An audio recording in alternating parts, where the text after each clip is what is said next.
Hey, it's your buddy AJ from the Y-Files. And Hecklefish. Right, and Hecklefish. We just wanted to tell you that if you want to start a podcast, Spotify makes it easy. It'd have to be easy for humans to understand it. Will you stop that? I'm just saying. Spotify for podcasters lets you record and edit podcasts from your computer. I don't have a computer. Do you have a phone? Of course I have a phone. I'm not a savage. Well, with Spotify, you can record podcasts from your phone, too. Spotify makes it easy to distribute your podcast to every platform, and you can even earn money. I do need money. What do you need money for? You kidding? I'm getting killed on Guppy support payments. These 3 ex-wives are expensive. What, you don't want to support your kids? What are you, my wife's lawyer now? Never mind. And I don't know if you noticed, but all Y-Files episodes are video, too. And there's a ton of other features, but we can't be here all day. Will you settle down? I need you to hurry up with this stupid commercial. I got a packed calendar today. I'm sorry about him. Anyway, check out Spotify for podcasters. It's free, no catch, and you could start today. Are we done? We're done, but you need to check your attitude. Excuse me, but I don't have all day to sit here and talk about Spotify. Look, this would go a lot faster if you would just let me get through it without... The Santa Lucia mountain range runs from Monterey and down the coast of California. For hundreds of years, stories have been told about entities that keep watch over the mountains, sometimes seen out of the corner of the eye and always from a distance. Stare too long and they vanish. If you're ever hiking in the wilderness of Big Sur and feel like you're being watched, it's because you are.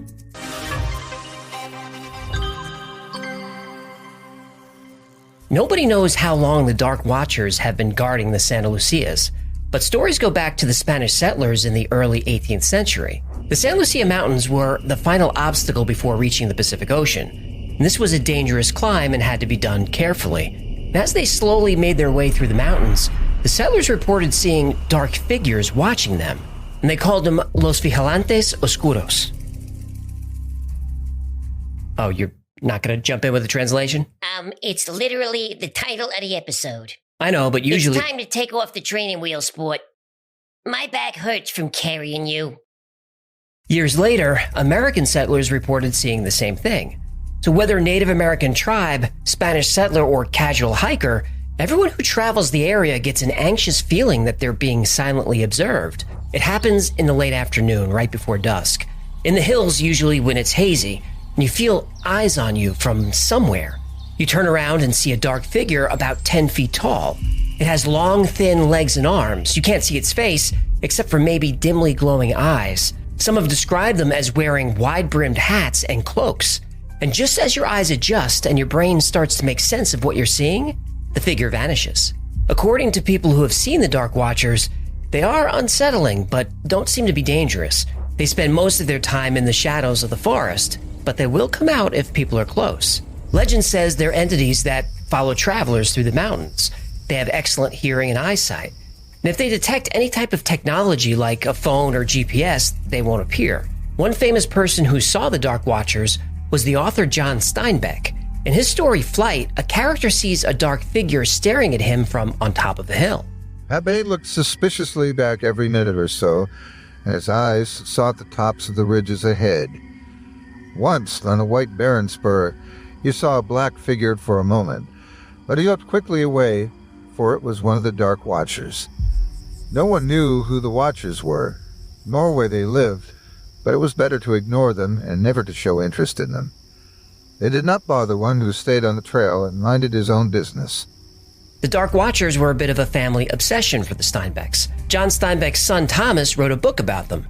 His mother Olive actually interacted with them. She often told stories about her time as a young teacher. And to get to work, she would have to travel the dark woods of the mountains.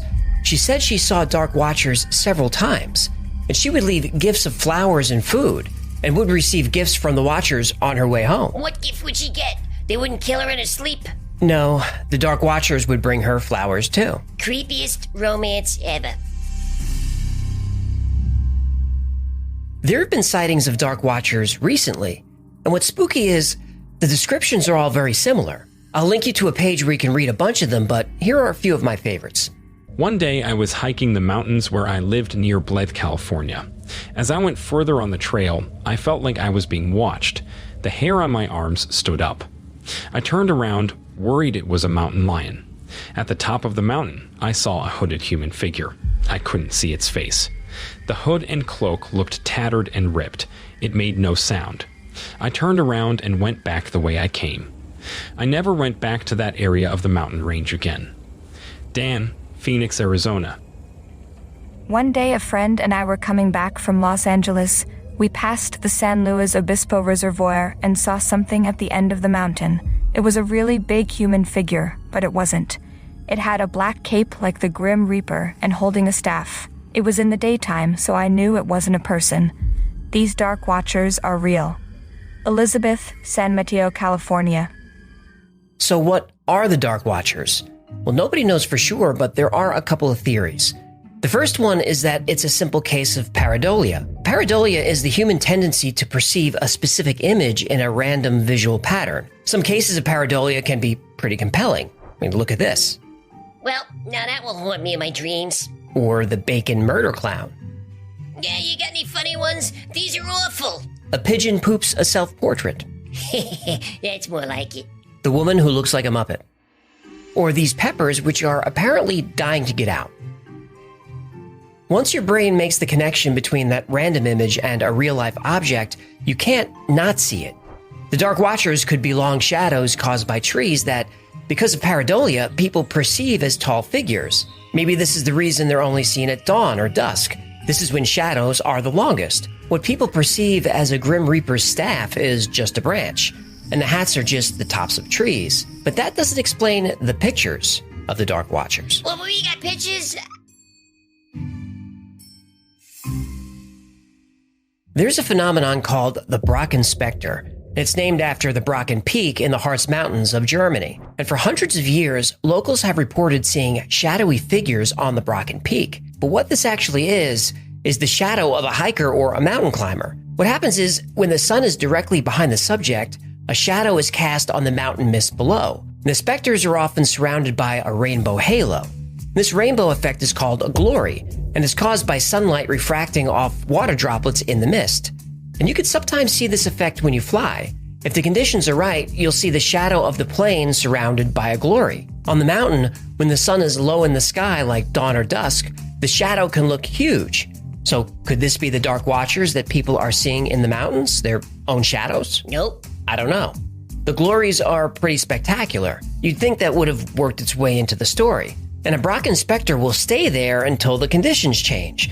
But everyone who's claimed to see a Dark Watcher says they disappear very quickly. And skeptics have added other theories like hypoxia. Hikings at elevation where there's less oxygen could be causing hallucinations. They also try to explain that feeling of being watched is the result of being exposed to infrasound. When wind rushes down the side of a mountain, it can sometimes create sound under 19 hertz, just below human hearing. When exposed to infrasound, especially at high amplitudes, many report feeling anxious, even fearful. Others have reported chills running down their spine. But these theories don't explain how people see Dark Watchers from a moving car. Well, I'm not saying they're real, but I will admit the scientific explanations are a little thin. I don't think we can put this one in the debunked column. Well, be still my heart. And look, people who are new to the channel sometimes think that I'm a skeptic set out to debunk their favorite urban legend, but that's absolutely not what I'm here to do. I love the legends as much as anyone. But most of all, I want to know the truth. Because if we can debunk 99% of these stories, doesn't that make the other 1% so much more fun? Thank you so much for hanging out with me today. My name is AJ, that's Hecklefish. This has been the Y-Files. If you had fun or learned anything, do me a favor and like, subscribe, comment, and share. That stuff really helps the channel. And thanks to our patrons for making this channel possible. If you'd like to support the Y-Files, consider becoming a member on Patreon or picking up some Y-Files merchandise. There are links in the description. We got Hecklefish t-shirts, Hecklefish mugs, Hecklefish baby clothes, Hecklefish mouse pads. Okay. They get it. Hecklefish hoodies. And that's going to do it. Until next time, be safe, be kind, and know that you are appreciated.